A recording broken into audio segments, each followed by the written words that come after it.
The Uses of Enchantment, The Meaning and Importance of Fairy Tales by Bruno Bettelheim. From the Introduction, Fairy Tales and the Existential Predicament.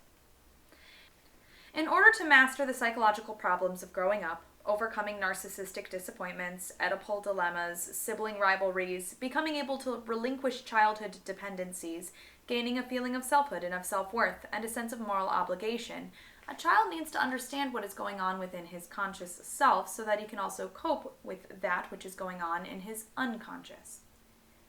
He can achieve this understanding, and with it the ability to cope, not through rational comprehension of the nature and content of his unconscious, but by becoming familiar with it through spinning out daydreams, ruminating, rearranging, and fantasizing about suitable story elements in response to unconscious pressures. By doing this, the child fits unconscious content into conscious fantasies, which then enable him to deal with that content. It is here that fairy tales have unequaled value, because they offer new dimensions to the child's imagination which would be impossible for him to discover as truly on his own. Even more important, the form and structure of fairy tales suggest images to the child by which he can structure his daydreams, and with them give better direction to his life. In child or adult, the unconscious is a powerful determinant of behavior. When the unconscious is repressed and its content denied entrance into awareness, then eventually the person's conscious mind will be partially overwhelmed by derivatives of these unconscious elements, or else he is forced to keep such rigid, compulsive control over them that his personality may be severely crippled. But when unconscious material is to some degree permitted to come to awareness and worked through in imagination, its potential for causing harm to ourselves or others is much reduced. Some of its forces can be made then to serve positive purposes. However, the prevalent parental belief is that a child must be diverted from what troubles him most, his formless, nameless anxieties and his chaotic, angry, and even violent fantasies. Many parents believe that only conscious reality or pleasant and wish-fulfilling images should be presented to the child, that he should be exposed only to the sunny side of things. But such one-sided fare nourishes the mind only in a one-sided way, and real life is not all sunny. There is a widespread refusal to let children know that the source of much that goes wrong in life is due to our very own natures, the propensity of all men for acting aggressively, asocially, selfishly, out of anger and anxiety. Instead, we want our children to believe that, inherently, all men are good. But children know that they are not always good, and often, even when they are, they would prefer not to be. This contradicts what they are told by their parents, and therefore makes the child a monster in his own eyes. The dominant culture wishes to pretend, particularly where children are concerned, that the dark side of man does not exist, and professes a belief in optimistic meliorism. Psychoanalysis itself is viewed as having the purpose of making life easy, but this is not what its founder intended. Psychoanalysis was created to enable man to accept the problematic nature of life without being defeated by it or giving in to escapism. Freud's prescription is that only by struggling courageously against what seem like overwhelming odds can man succeed in wringing meaning out of his existence. This is exactly the message that fairy tales get across to the child in manifold form, that a struggle against severe difficulties in life is unavoidable, is an intrinsic part of human existence, but that if one does not shy away but steadfastly meets unexpected and often unjust hardships, one masters all obstacles and at the end emerges victorious. Modern stories written for young children mainly avoid these existential problems, although they are crucial issues for all of us.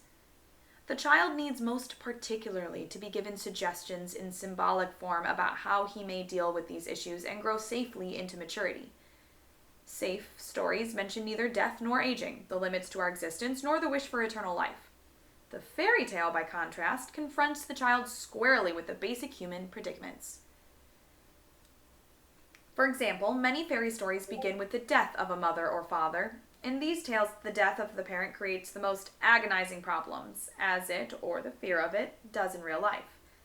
Other stories tell about an aging parent who decides that the time has come to let the new generation take over.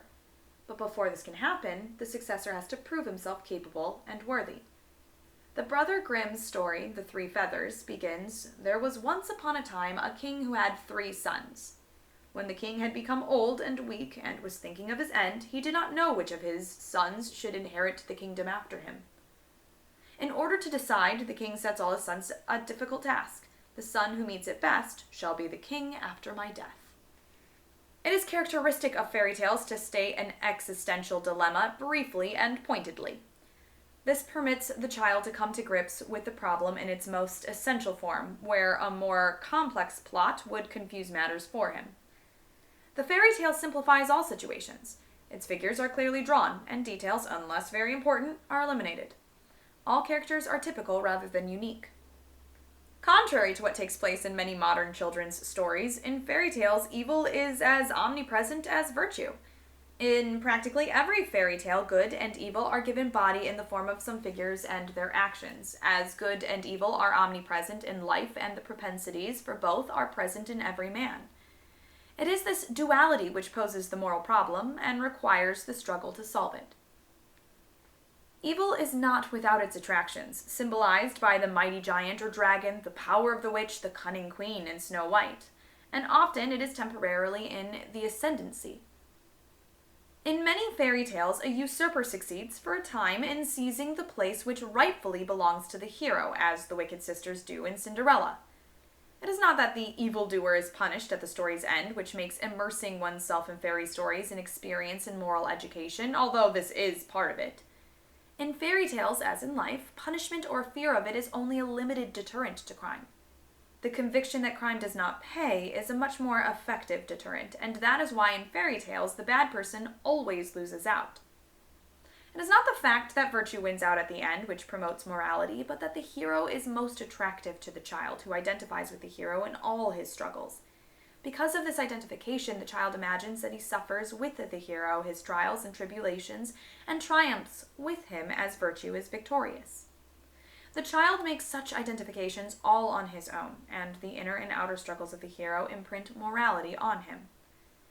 The figures in fairy tales are not ambivalent, not good and bad at the same time, as we all are in reality. But since polarization dominates the child's mind, it also dominates fairy tales. A person is either good or bad, nothing in between. One brother is stupid, the other is clever. One sister is virtuous and industrious, the others are vile and lazy. One is beautiful, the others are ugly. One parent is all good, the other is evil. The juxtaposition of opposite characters is not for the purpose of stressing right behavior, as would be true for cautionary tales. There are some amoral fairy tales where goodness or badness, beauty or ugliness play no role at all. Presenting the polarities of character permits the child to comprehend easily the difference between the two, which he could not do as readily were figures drawn more true to life, with all the complexities that characterize real people. Ambiguities must wait until a relatively firm personality has been established on the basis of positive identifications. Then the child has a basis for understanding that there are great differences between people, and that therefore one has to make choices about who one wants to be. This basic decision, on which all later personality development will build, is facilitated by the polarizations of the fairy tale. Furthermore, a child's choices are based not so much on right versus wrong as on who arouses his sympathy and who his antipathy. The more simple and straightforward a good character, the easier it is for the child to identify with it and to reject the bad other. The child identifies with the good hero not because of his goodness, but because the hero's condition makes a deep positive appeal to him. The question for the child is not, do I want to be good, but who do I want to be like? The child decides this on the basis of projecting himself wholeheartedly into one character. If this fairy tale figure is a very good person, then the child decides that he wants to be good too. A moral fairy tale shows no polarization or juxtaposition of good and bad persons. That is because these amoral stories serve an entirely different purpose. Such tales are type figures, as Puss in Boots, who arranges for the hero's success through trickery, and Jack, who steals the giant's treasure, builds character, not promoting choices between good and bad, but by giving the child the hope that even the meekest can succeed in life. After all, what's the use of choosing to become a good person when one feels so insignificant that he fears he will never amount to anything? Morality is not the issue in these tales, but rather assurance that one can succeed. Whether one meets life with a belief in the possibility of mastering its difficulties or with expectation of defeat, it is also a very important existential problem. The deep inner conflicts originating in our primitive drives and our violent emotions are all denied in much of modern children's literature, and so the child is not helped in coping with them.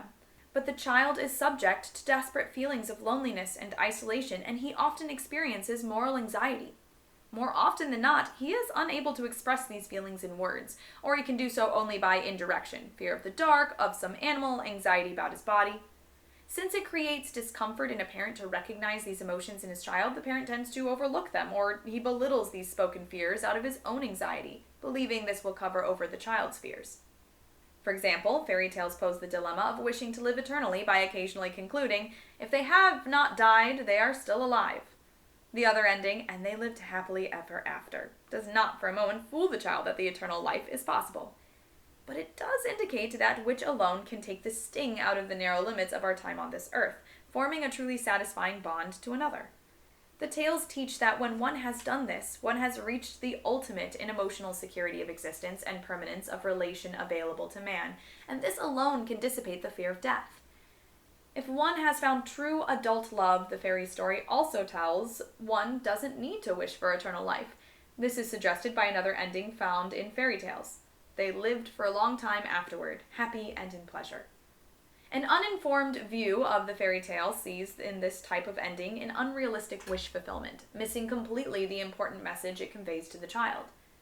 These tales tell him that by forming a true interpersonal relation, one escapes the separation anxiety which haunts him, and which sets the stage for many fairy tales, but is always resolved at the story's ending. Furthermore, the story tells this ending is not made possible, as the child wishes and believes, by holding on to his mother eternally. If we try to escape separation anxiety and death anxiety by desperately keeping our grasp on our parents, we will only be cruelly forced out, like Hansel and Gretel. Only by going out into the world can the fairy tale hero, child, find himself there, and as he does, he will also find the other with whom he will be able to live happily ever after, that is, without ever again having to experience separation anxiety.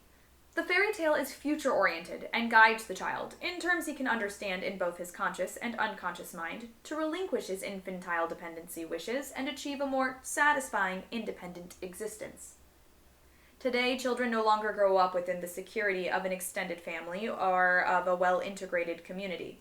Therefore, even more than at the times fairy tales were invented, it is important to provide the modern child with images of heroes who have to go out into the world all by themselves and who, although originally ignorant of the ultimate things, find secure places in the world by following their right way with deep inner confidence. The fairy tale hero proceeds for a time in isolation, as the modern child often feels isolated.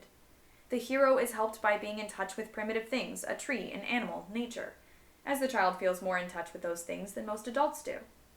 The fate of these heroes convinces the child that, like them, he may feel outcast and abandoned in the world, groping in the dark, but, like them, in the course of his life he will be guided step by step and given help when it is needed.